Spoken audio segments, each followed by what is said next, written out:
সমাজের দায়িত্ব পালন করতে গিয়ে যদি একটা টাকা আত্মসাৎ করে তাহলে তাকে জাহান্নামে যেতে হবে। এটাই চূড়ান্ত সিদ্ধান্ত।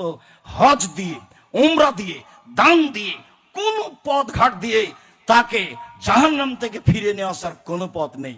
দুনিয়াতে তা ফেরত দিতে হবে।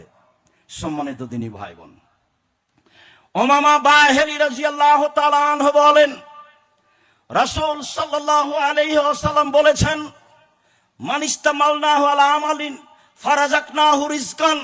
পৃথিবীর মানুষ শুনে রেখো, যাকে আমি কোনো চাকরি দিলাম, পদে নিয়োগ দিলাম, আমি তার বেতন নির্ধারণ করলাম, ফামা খাযা বাদা যালিকা, এরপরে যদি সে কিছুতেই নিয়ে নেয়, যার নাম ঘুষ, ফাহুয়া গোলুল, এটা হচ্ছে আত্মসাৎ, এটা হচ্ছে বিশ্বাসঘাতকতা, এটা হচ্ছে আত্মসাৎ।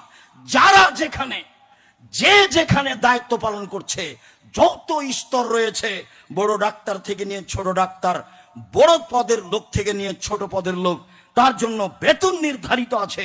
এরপরে যদি অল্প থেকে অল্প, কম থেকে কম, বেশি থেকে বেশি সুদ ঘুষ গ্রহণ করে, তাহলে তাকে জাহান্নামে যেতেই হবে।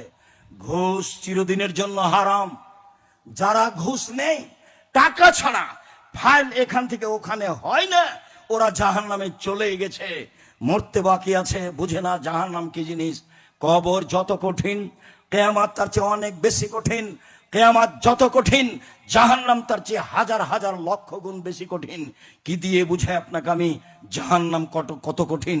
দায়িত্বশীল সমাজের দায়িত্বশীলেরা বুঝলো না দায়িত্ব কি জিনিস। আত্মসাৎকেই বড় কিছু মনে করলো, বিশ্বাসঘাতকতাকেই নিজের জন্য, পরিবারের জন্য সফলতা মনে করলো।